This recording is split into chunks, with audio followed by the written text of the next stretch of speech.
Good morning, good afternoon, or good evening, depending on what part of the world that you're in. And this is Leon Morales, and I just want to let everyone know this is an encore presentation of the webinar that we did last week. We could not locate the correct recording, so we're going to re-record this, and we appreciate your patience. This will get distributed to everybody that registered for the webinar along with the PDF presentation. This is our first of 8 episodes focusing on virtual team best practices.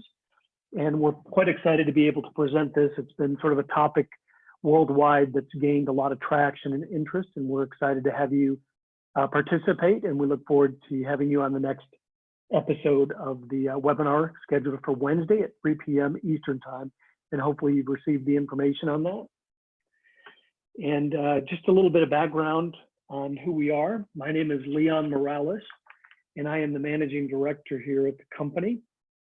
And sort of my passion is really around unlocking organizational performance, and that's actually working with leaders and employees in the organization on how to actually manage their workflow and manage their processes and building platforms using the DNA Behavior Insights. And with that, I'll present my colleague, Nikki Evans, and she can do a little introduction, and then I'll tell you a little bit of background on the company.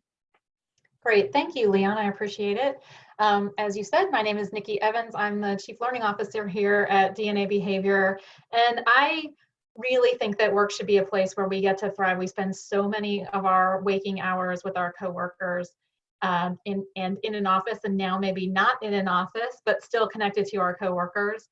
And I think we should get to be our best selves there. And so I'm really passionate about helping leaders and teams own their strengths and manage their differences to be effective and productive and fun teams to be part of. Wonderful. Thank you, Nikki.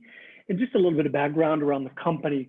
DNA Behavior has been around since 2001, and our founder, Hugh Massey, actually started the company because he really understood that there were sort of this innate behavior in individuals. And after working with them over time, he realized that sometimes they did this concept of behavioral flip, meaning they operated very differently than he was used to, or seeing, or observing.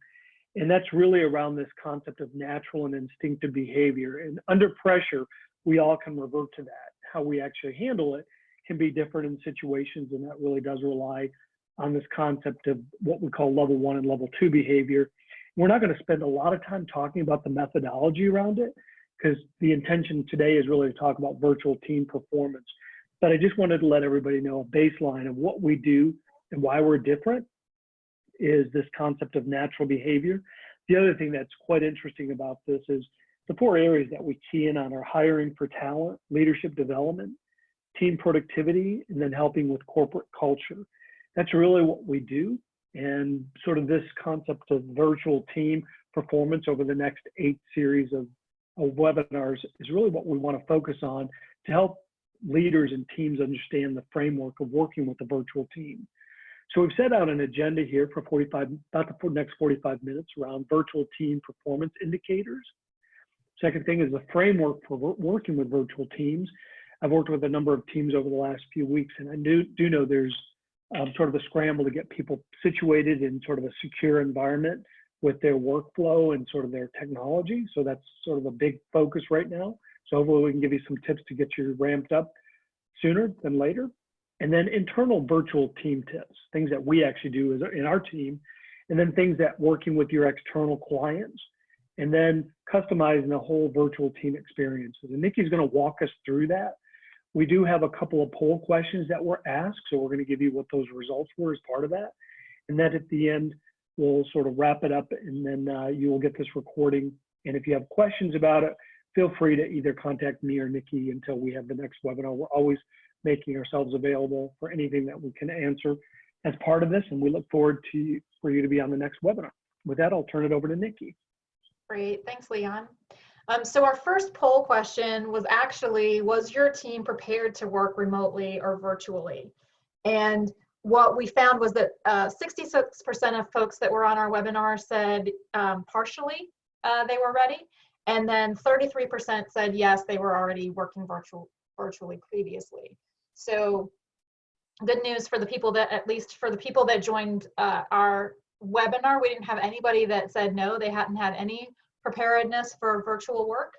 So we hope that you find yourself in that position as well, and that maybe some of what we're going to help you with will help move those partially readies to feeling a more confident ready. So we look at some signals that you have a strong virtual team. And you know, part of that is looking at these questions. Do your employees feel comfortable working in a self-directed way? Do you know what their strengths are? And do you know who's going to thrive working with their own pace and their own calendar, and who's going to need more direction and is going to require a little bit more interaction with you? So knowing who feels comfortable working in a more self-directed way, and have you provided enough information to make people that may not naturally feel comfortable working in a self-directed way to have the kind of direction that they need? Do you know where your team's strengths and struggles are with virtual work? And we'll talk a little bit more about that later.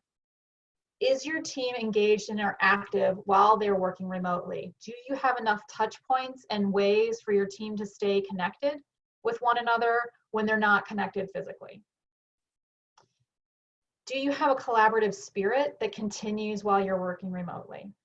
And how do you do that for your teams? Are you aware of it, and is it intentional? Do you have trust that the team will meet its goals and deliverables? Are you as a leader super nervous that people are just watching Netflix in their PJs all day and not actually doing work? Or do you trust that you've been clear about the goals and deliverables, and that you've built the kind of system that will help your team succeed in that? And then do you have regular checkpoints with individual team members and with the whole team? Each of your team members is going to need something a little bit different from you right now. And as a leader, that can feel very stressful for the leader. But if you can provide for your teams to have the kind of direction that they need, and if you as a team member can help your leader understand what will make you work best, I think this can be a real time for us to learn about each other and build trust, even though we're not physically present with one another. So part of the framework of building a healthy virtual team is really understanding your own talents and your team's talents, those innate hardwired behaviors that are our core personality that help us to succeed. Do you know what your team's strengths are and what their core personalities are? So the first part of the framework is really understanding. Do you understand where everybody is and what their talents are? Do you accept the team as they are? So accepting everybody's natural talents and the struggles that come with those talents as they are, not saying that you can't work to flex behavior where it's inappropriate or to encourage different things that you need from people, but can you accept kind of how people are wired? And then can you respect the difference that you may have from the way others on your team may like and prefer to work? When you can understand, accept, and respect one another, and when your communications with one another reflect that understanding, acceptance, and respect, when you as a team align your commitments to one another, align your goals, making sure that you've communicated those goals and what success looks like, as you align around understanding, acceptance, and respect, you start to build trust, particularly with shared commitment and good communication. And if you can follow this framework, you can have virtual team success. And I don't mean virtual success, I mean success with a virtual team. So understanding that it takes a diversity of talent and it takes a diversity of thinking and skill. If it's managed well, through good communications and commitments, you can really lead to a lot of trust building and a lot of success for your team. And this is where we did our second poll question. And I apologize, we did do a little bit more tag team with this when Leon and I did this the first time, so I'm kind of doing his parts too. But I have the statistics on my desk, so I think it just makes it a little bit easier.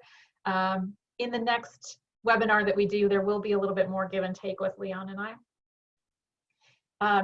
But we asked, does your core team do a daily check-in? And 50% of our participants said yes. Super excited to see that. About 36% of our participants said no, the core team doesn't do a daily check-in, and about 1% said that they would like to start doing something like that. So a little bit of a mixed bag on that, but I think something that you can find might be a real help to you, particularly in virtual. Sometimes just being able to nod and say hello to somebody in the morning is enough connection for your team, if they know that you're there and that you're available should they need you. In the remote workspace, we don't have that opportunity to nod and smile at somebody. So unless we do some sort of virtual check-in. And so that's kind of where we're advocating you do some sort of virtual check-in with your team. So we've talked a little bit, Leon kind of introduced it as what DNA behavior does, is really understand ourselves, understand our core behaviors, and understand those of our teams. And so I'm sharing with you an overview of the DNA behavior core team. So we have several different styles on our team, and in a future webinar, we can get into what these styles really are and what some of these words mean to us and how they show up. But you can see that we've got a pretty big mix, and we'll get into that a little bit more, of natural behavior styles. And then you also see what our strongest behavioral traits are. So Hugh Massey, our founder, very pioneering, very high in risk taking. He's also very strong in several other traits. He's very aware of these things. So he always has a million ideas. And now that he has been forced to not be traveling and moving around and talking to other people or being in transit, his ideas are flowing more now than ever. He's had more time to read, he's had more time to catch up on some things and with other people, and he has tons of ideas going on right now and is ready to jump in on all of those ideas. And so he's having to temper that with the fact that some of his team really needs a lot more time to catch up with him, really prefers things to be a little more stable, prefers things to be a little less changing, a little more steady and predictable and planned out and scheduled a little bit more. And so those are some of the things that he's working on. While he has a million ideas, he's writing them down and meeting them out to us a little bit at a time, so that the folks on the team that have a harder time grabbing all of that information and running with it can feel supported and safe, especially in this time where I would say stress behavior probably is heightened for everybody in the world because there's so much unknown with this pandemic. So I'm now going to talk to you a little bit about how do we as a DNA behavior team work remotely.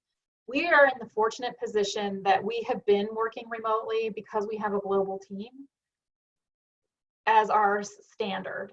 And so although there was a small group of us that frequently met in an office, which we're now not doing, there were a couple of pockets of us that met in offices with each other, and now all of us are remote, but our whole environment was really set up to do remote work. And so we feel very comfortable with this, and it was a small shift for most of us to move into a more remote environment. So part of what we do, and you'll see kind of on the left-hand side here, I've listed out activities and actions that we take, and on the right-hand side, more of the tools that we use. So let me talk about some of the actions that we take as a remote team. The first is that we have daily stand-up meetings with our core team members. These meetings last for 15 minutes, and that's why they're called stand-up meetings. If we were all physically present, we would physically stand for these meetings with the intention that the meetings move quickly. We meet every morning at 8:30. There are 9 team members that are on that call regularly, and occasionally we have others join if there's a special project or something going on. These are team lead representatives from each of our departments that meet every morning. We go in a certain order, so the meeting is kicked off by somebody. We follow the same order. Each person delivers an update about what they're planning to work on for the day, if they're stuck on anything and where they need help. And at the beginning of the week, we start with what's kind of our plan for the week. At the end of the week, we also include a little bit of how much of what we planned got done and what new things came up that took us off course or that allowed us to get what we intended done. These calls are also recorded every morning so that those team members that aren't able to be on our 8:30 call can listen in to what all the team leads are saying, and what the team leads are saying is their most important goal for the day or for the week. It's a great opportunity for us to bring up issues with one another. If there's a question or a blockage that somebody has, lots of times we can address it right there with a quick answer because we have all of the core team leads there. We can come to a decision pretty quickly because decision makers are on that call. If it's something that's going to take a little bit longer, a meeting can get scheduled right then. People can look at their calendars and say, let's meet at this time, and that can get set up so that immediately we know that action is being taken to help the team member get unstuck with whatever that blockage is. We are very regimented about not letting those meetings go past 15 minutes. So an update might look like, today I'm gonna, I'm excited to be on the team webinar with Leon. I think we have everything we need for that, just making sure that everybody has what they need and that we're ready with the poll questions. And, X person is doing this, Y person is doing that. Yep, very excited about that. If I'll need help after to clean up the video and get the next, the follow-up email sent out. Great. Next person, right? It literally, we go through, what are we working on today? Do we need help from anybody? Is there anything that we're stuck on? People can ask for priorities. I've been given these 3 things to do that came in, over the last 2 days. I'm not sure which one is the most important. And so we can, again, because we've got decision makers on that call, very quickly come to decision on those things. We also then have a weekly team meeting that we run with a system called Traction, where we start with a highlight of the week. So we literally go around the table or the conference with asking each person what was a highlight from their week that they would like to share. And this does a couple of things for us. One, it allows us to get to know each other about through the lens of what really excites them about the work that they do. Because typically a highlight is something that we're talking about that we really enjoyed for the week, that we were really proud of. And a lot of times you can see where people's passion comes out by what they share as their highlight of the week. And you can also see kind of where some stress was. If the highlight of the week was just making it through the week or finally closing out some project, then it's an indicator of where that was driving stress for people. It's a great way to build common experience with one another and to get to know each other a little bit about where we get lit up with the work that we do. We review our progress toward our goals. So we are very clear about setting quarterly goals with one another. So we, every quarter, go through a process where we set goals, and then we check in on those goals every week. Progress on those goals, what got in the way of us having progress on those goals. We review our key metrics. So there are some things that we look at, some statistics that we look at from our system and in our business that are key to us. So we review those key metrics, and if there's something to be discussed about those, are they trending the way we want them to trend? Is there a problem? Do we need to jump in and try to fix something? What ideas do we have? Again, it's a smaller team than the daily meetings, but it is the leadership team that meets, and we discuss where we might have a blockage and what our strategy might be to get past that blockage. We also discuss what our upcoming plans are, any strategy or new information that's hitting us. We revisit previous strategies or previous decisions if some new information has come up. A lot of us are big readers, and so often somebody will come with a new idea from a book that they've read or from an article or a blog or a podcast and just throw it out. Hey, have we considered this in our business, and does it make sense to you?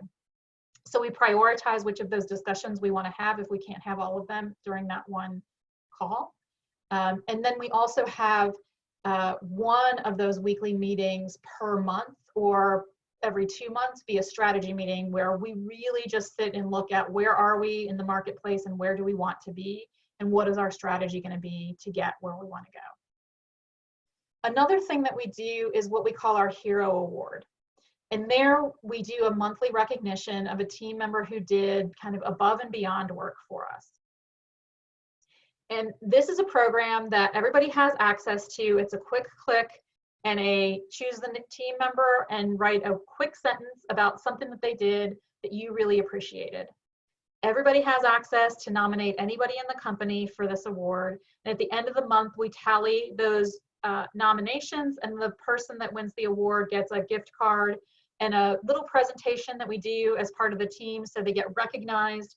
We've also started recognizing honorable mentions. So we've had so many entries now that people that are kind of the top vote getters win, and then the runners up get an honorable mention. So we get to kind of celebrate all of the great work that's going on the team once a month. And then for large projects or initiatives that we have, we do an after action review. So about 10 days after a major project, we will do a review of what went well, what went as expected, what didn't go as expected, what process or system or activities can we do differently to try to get closer to the outcome. Now that we have this hindsight, what would we have done differently that we could use before we do the next activity? So for instance, the team just went through a pretty major conversion from an old system that was being sunset to a new platform. And that project took much longer than we expected it to, and took a lot more time and more of our resources than we had planned for it to take. So we had this after action review. We learned a lot about what were the things that went well and where might we have made different decisions along the way, so that the next time we sign up for one of these, hopefully we won't see lots of our platforms going away, but the next time we sign up for either onboarding a new platform or switching to something, we'll have a better list of questions to ask. We'll be able to put a better plan together. And I think our communications plan wasn't as strong as it could have been. So we've learned some things through that after action review that everybody contributed to. What was great about this, and what we really try to embody when we do these, is it wasn't judgment about the people involved. It was a really objective look at what went as planned in the project, what didn't go as planned. And it wasn't so much about blaming people for what didn't get planned, but it was really a collaborative brainstorm about what could have been different. And it wasn't, nobody, I think, felt particularly singled out or bad about the work, because it wasn't about the people involved. It was about what kinds of systems and processes could we have put in place that maybe would have made things go a little bit better. So it was non-judgmental toward the people, and it's not an activity where we look to finger point, well, you didn't do this correctly. It's really more of a collective, collaborative, wow, if we had known how this would have turned out at the beginning, what would we have done differently? And then we all brainstorm around how might this have looked differently. It's a very useful exercise for us. We also have several calls during the week, one-on-one with each other or with smaller groups that do the actual work where we need collaboration. So we do a lot of things on our own, but there are times that we need to collaborate. So there's an operations team call, there's a product review call that we have scheduled fairly often. There's a sales meeting, and these meetings, are meetings that happen in typical organizations with smaller bits of this, and then the details of these are brought back into the weekly team meetings or into the daily meetings. So that's some of how we work as far as our meetings and our structure goes. Some of the tools that we use to help us stay connected. So we use Box, which is a document store, which allows us to have a shared repository for all our documents. It has a version control on it. It has a checkout system. So we're able to access documents from anywhere in the world. We're all able to see and edit the same document. We're able to share those documents with one another very easily. We're able to share them with our clients fairly easily. So it makes it very easy that people don't have a ton stored on their local machines. We store everything in a central place where we can all see it. And then we have a pretty extensive library that's laid out for how do things get organized. And everybody has a picture of what that layout is so that it's easy to find things. It also has a great search function in it. So if we know the name of the document or the company that we're trying to find, we can find it very quickly. We use Zoom, which we're using now for our webinar, but we do this to record meetings and calls with one another. So our weekly team meeting is recorded this way. Our daily stand-up meetings are recorded this way. We are able to screen share. We are able to, we do a lot of collaboration using Zoom because we were able to record things. So instructional videos that we create for each other get done that way. We're able to collaborate and screen share so that we can see what the other person is doing. I know I used this with our chief technology officer the other day. I had texted him about something and he said, can we have a call about this? Because I really don't understand what you're talking about. I was able to show him what I was asking about doing very quickly. And because he was able to visualize what the problem was, it took far fewer words and far less time for him to see the problem than for me to try to explain it to him. Because it was a system that he doesn't work in typically, and it's actually a system I don't work in typically, but we were working on behalf of another of our teams. So we found that that kind of collaboration really works well for us. I mentioned that we do a quarterly goal session every quarter, and we use Wrike to track these goals. So this is a system, again, that's shared by everybody where we can share tasks with one another. We have big goals, and those big goals are outlined so everybody in the company can see what our big goals are, and then what tasks they have that contribute to those goals. They are shared and tracked. That's part of the KPIs that again, the key metrics that we talk about in our weekly meetings. How are we doing toward our goals? In that tool, we can share progress with each other on the tasks that we're doing. We can share tasks with one another, so you can assign more than one person to a task and we can each update those. We can set recurring tasks there. So it becomes really easy to go and look for somebody and see what kind of tasks are they working on and what is their progress when we need to do that, especially for larger projects and for our goals. And then we use RingCentral as our centralized phone system. This allows any of us, anywhere we are in the world, to answer the phone with the extension that's on our business cards. So this doesn't require us to give out our individual cell phone numbers, or if, as numbers change and people move around, we're able to have standard extensions that we're able to share, and we can access these phone messages anywhere in the world. It has a texting function as well. So we use RingCentral occasionally. Our calls, if we don't need a face-to-face interaction or a screen share, a lot of times the team will use RingCentral to do quick calls with one another and catch up with one another.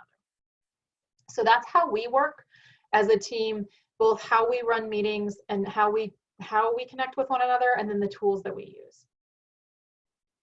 When we're working with our clients, we also use RingCentral for those one-on-one phone calls. Sometimes we'll use Zoom for those, or depending on the client and the location, we'll try to do a coffee meeting with them. We're starting now to do more virtual coffee meetings.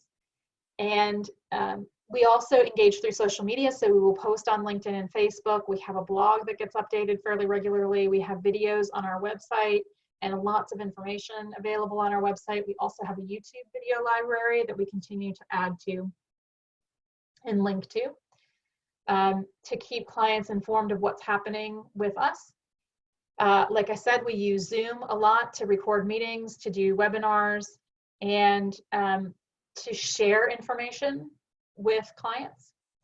We typically do 2 webinars per month that are focused on some kind of offering that we've got. There's a series going on right now with Hugh Massey and Lee Ellis, who wrote the Leadership Behavior DNA book, and they are doing a webinar once a month on concepts in the book. In addition, we're doing this new webinar, which is kind of the ad hoc webinar series based on the pandemic and how we're trying to respond to that. We also have several support channels that people can get to us through email, through live chat, through our website, through a phone call, to help you get connected to the information or the people that you need and to get your issues resolved with the platform. And we have a remote training program, which is a self-paced study program for clients using our tools that they can then also get some coaching support with. And then the coaching center that we're continuing to build out allows us to help you with coaching on individual reports, allows us to do more of a larger coaching program for your own leadership with DNA Insights. And then we also do both live and virtual team awareness events with our clients, so we can come and help you as a team get to know each other a little bit better. We've had several successful team events that have been virtual just due to other travel restrictions or the fact that one of us was not able to travel but the team was together. So we've been able to do that really successfully as well. So those are some of the ways that we work to stay connected with our clients. Only very rarely do we have clients come to our office. Usually it's through one of these ways that we are communicating and collaborating with the clients that we work with, unless we are going to a client site. So we also work really hard to customize the experience of both our employees and our clients and how they want to be communicated with. And this slide contains a lot of information, and I could spend a ton of time on, but we'll probably spend more time in a later webinar in this series talking about these communication styles and how you can flex. But if you think about whether you're talking to somebody that's that's faster paced, that moves quickly, thinks quickly, talks quickly, and is very results oriented, then you're going to be in that top quadrant where you're really looking for the high level vision, options, bottom line, and some chance to discuss your idea. If you're in the more careful category, moving a little bit more, thinking through things before you're ready to speak out loud, but also results oriented, you'll want to have the analysis, you'll want to have time to review the facts, you'll want to feel that you have access to all of the information, so that people sharing with you have some level of transparency with you and that things are fairly tangible. When we are working together, we like to customize our experience, and that is, how do our employees and clients like to be communicated with?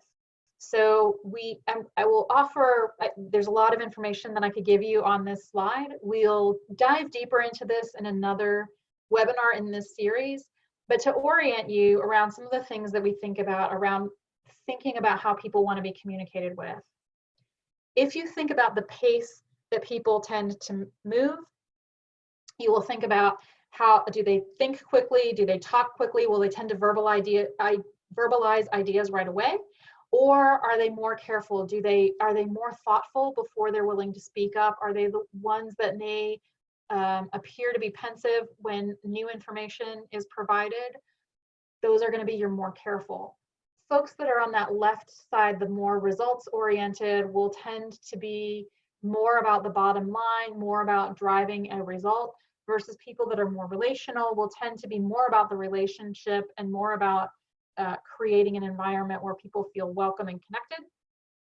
So if you take those two axes together, then we've got these four quadrants. So the more fast-paced and results-oriented will tend to want to see the big vision. They'll want to have options and a bottom line. They'll want to have time to do some discussion about what those options are and come to decision. Those folks in that information style of moving a little bit more carefully, but also results-oriented, will tend to want to do some analysis. They will tend to want to be able to see the facts and see the information, feel like they have access to everything, and that's what we mean by transparent, that nothing is being hidden from them, and that they have some tangible information to work with and come up with. They'll tend to like to have an agenda before a meeting so that they can think through what they're going to do and say in that meeting. On that fast-paced but more relational front, you'll have your lifestyle communicators, which will tend to verbalize and think out loud. They will tend to like broader facts, not get it too far down into the details. They like to have graphics and feel like there's always room in that relationship to move and be open with one another. And then those that are more relational but move a little bit more carefully will tend to want to have a more familial tone with people. They will tend to be more comfortable dealing in feelings. They'll want a softer tone and not feel like things are very harsh with them. They'll want to feel safe and secure, and they will want things that are more instructional. They'll want to be directed a little bit about how things are to go.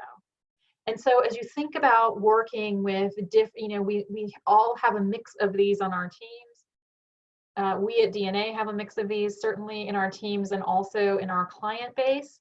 And so if you think about those folks that are now working remotely that maybe didn't before, those that are more relationally oriented are going to miss out on being able to verbalize their ideas with people. How can you then as a leader give them a forum to allow them to verbalize their ideas, whether that's a Slack channel or whether that's a, some sort of IM discussion, or whether that's a daily phone call, or whether that's some sort of, I've seen lots of teams doing happy hours and social hours and that kind of thing online.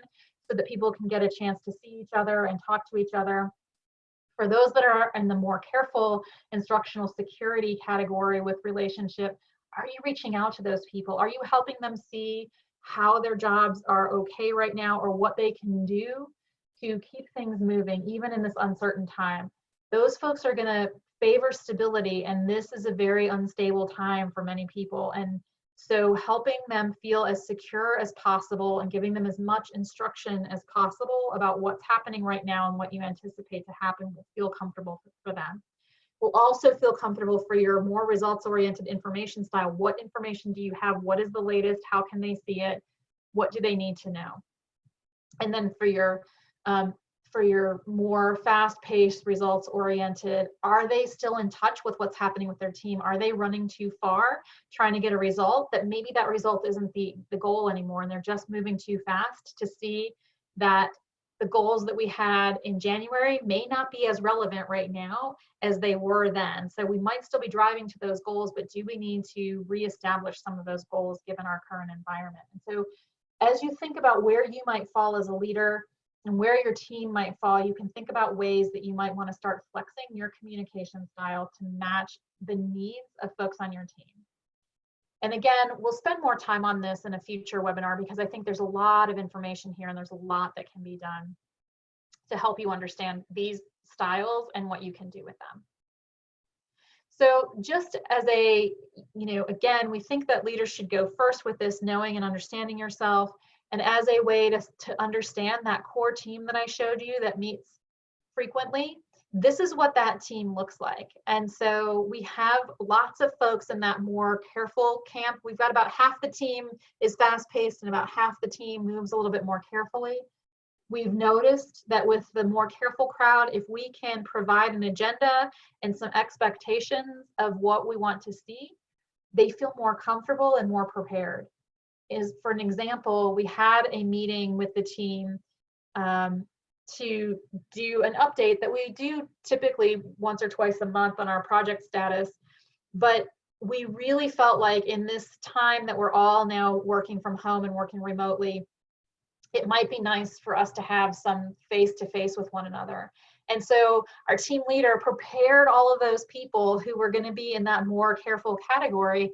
Hey, it would be really great if you're in a place and you feel comfortable, if you can turn your camera on when we have this meeting, which we typically don't have our cameras on for.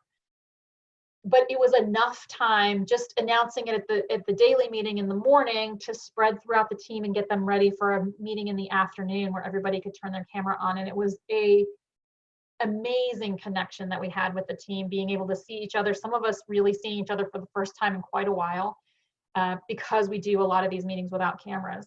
So just understanding, I think we had one of the best team meetings that we've had, and we really felt more connected. And that was because we knew to prepare the team, that was something that was going to happen.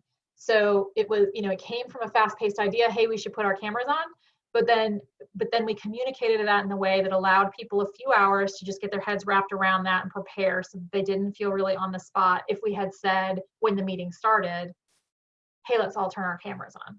That would have been way less comfortable for a majority of the team that was on that call. So those are some ways that we use this information internally with one another. Another thing to think about, and again, we'll get into this in later webinars, is do you know the behavioral styles of your team? Do you know, for instance, that on this right-hand side, your engager is going to be highly adaptable, may miss that human connection and being able to talk with people and stopping at a desk and being more spontaneous at an office, because that ability isn't there when you're home working by yourself. That high spontaneous may also pull that person into having several tasks halfway done or a quarter of the way done, but in progress at the same time, and may not be as focused and diligent about taking tasks all the way to completion. So recognizing that in your team, helping figure out how might we adjust to help that person succeed and get their tasks, the ones that are the most important, all the way over the finish line and completed. So, a risk to having an engager at home by themselves is they may miss out on that human connection and that ability to, come up with ideas and riff off of one another. They may not be self-reliant enough to be focused and dedicated to get things all the way done. They'll be on that more relational side and less on the result side. On the other side of that, your reflective thinker may be very fixed, very comfortable working alone, very reserved, will have his plan or her plan and will complete tasks. But again, with that fixed mindset, might not be aware that priorities are changing and that they may need to adapt in certain circumstances and that things aren't going to be exactly the same as they were. And they may have to adjust some processes or adjust some communication to help people know where they are.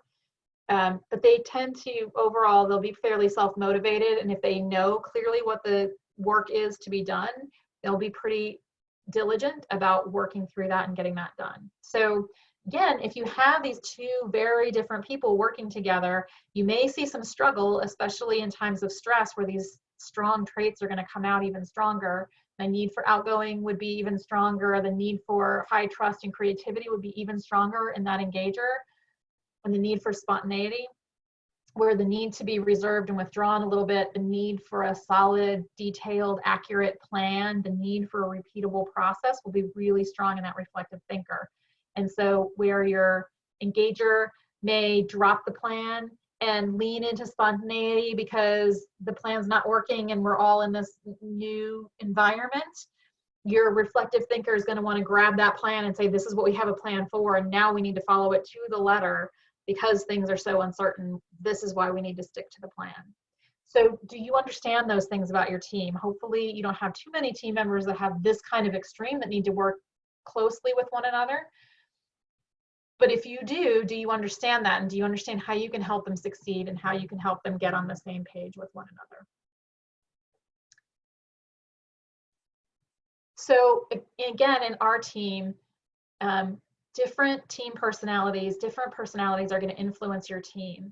And if you looked at our personality styles before, many of us fell on the more results side, and people on this graph, because of the nuance that the DNA tool allows us, we can see that even those folks that would generally, based on their one of the 10 profile styles, would generally fall out on the results oriented side.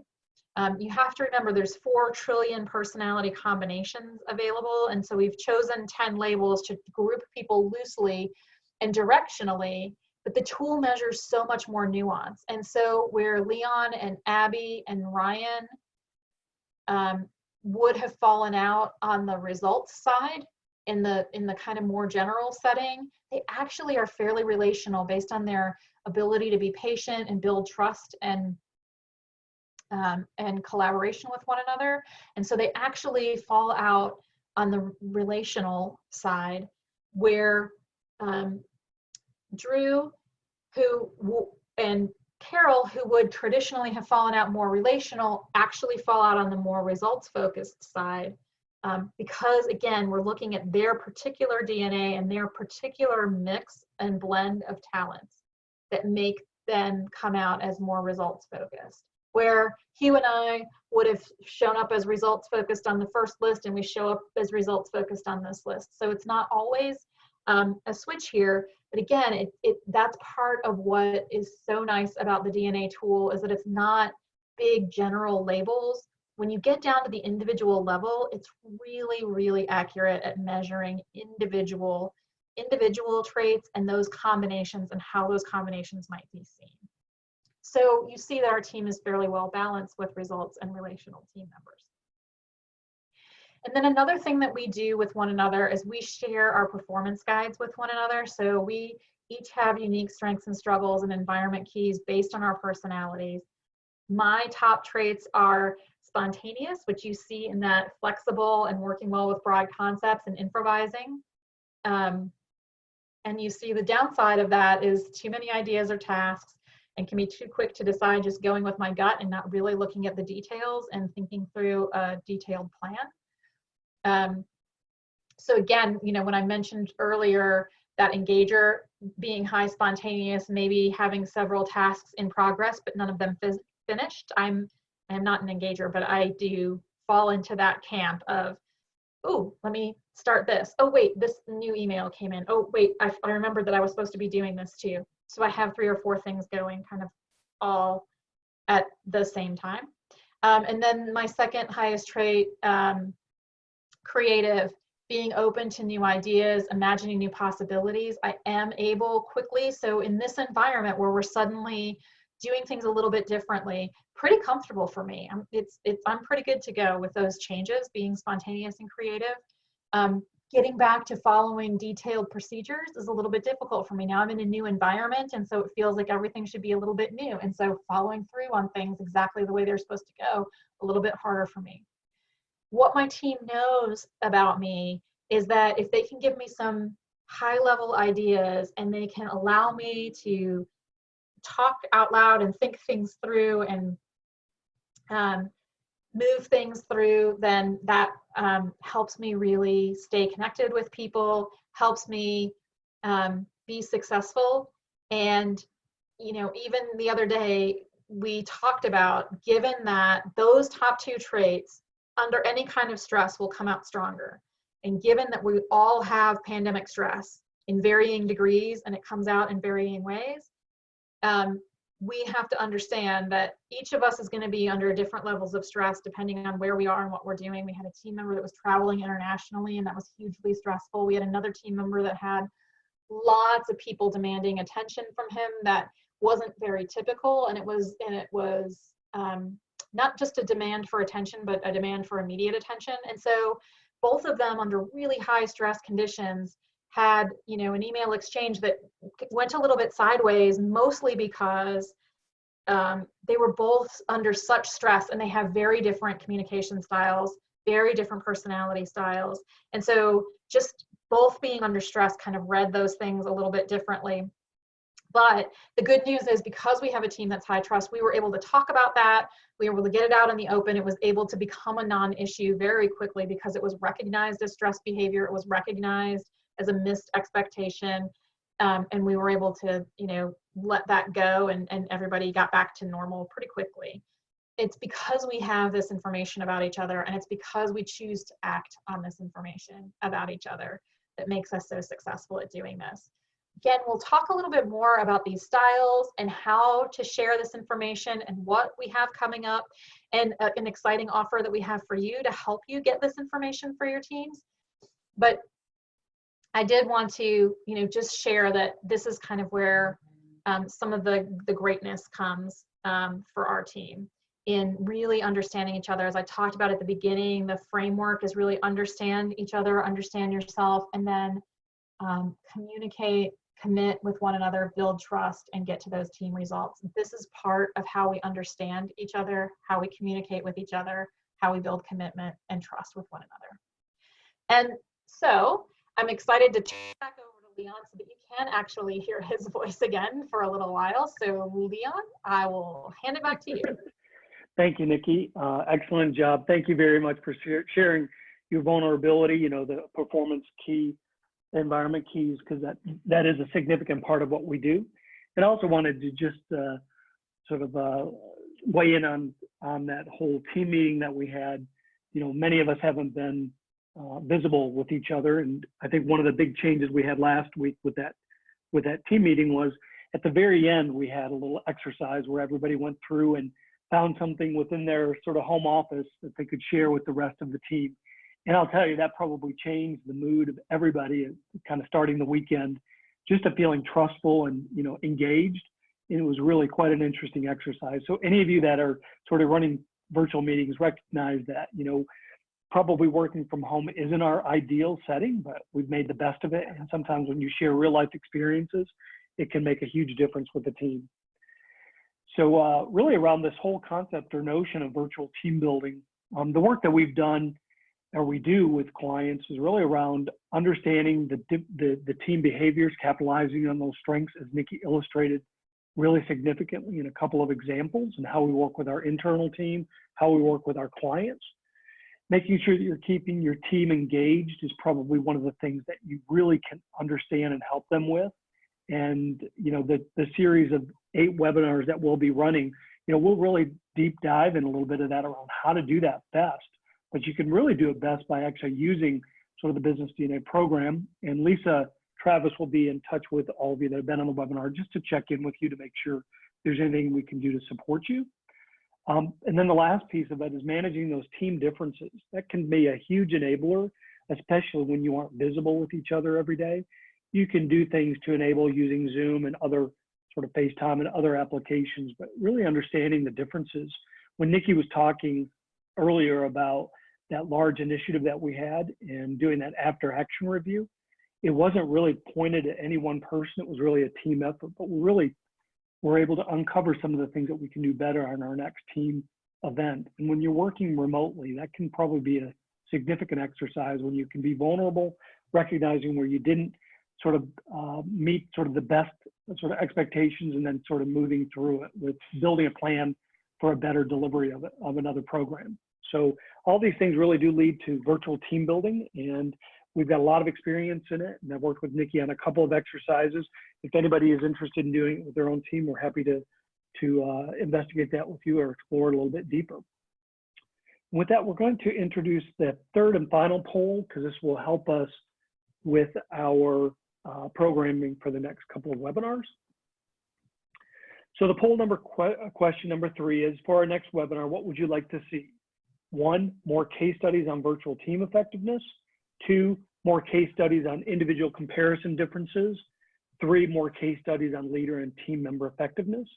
Or 4, more training on how to use these tools. And Nikki, I'll let you sort of take it from here. Okay, sure.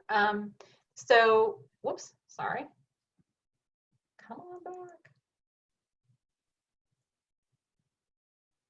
Is it gonna let me go back? No. Yes, it will. Okay, so we had in our poll results, we had 40% that asked for more case studies on virtual team effectiveness, 50% asking for more leader and team member effectiveness, and 10% asking for more training on how to use the tools. So in our next webinar, on the 1st, we'll talk more about leader and team member effectiveness, and I'll dive into those different personality styles a little bit more, our 10 styles, and how you as a leader or as a team member can recognize and flex to other team members on your team. Excellent. And then for those of you that are aware, our founder, Hugh Massey, along with his mentor, Lee Ellis, wrote a book. It was actually launched in early or late January. So it is available on Amazon. If anybody is interested in purchasing that, it really does give you a great understanding of how this concept or notion of natural behavior works in leadership. And there are many case studies in that. Lee comes from a background of military readiness. He was a lieutenant colonel in the Air Force, actually was a POW in Vietnam, and writes about his real life experiences around communication and teams. And then Hugh comes from more of a financial advisor background, but really working with families. So you can see how the two authors really sort of work together to deliver this book. We're very excited about it. It's the backbone of what we do.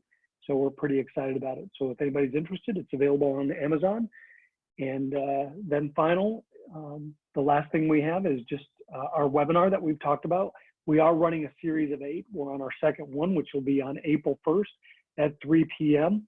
Everybody that was registered for the webinar for the first one will be invited to the next one.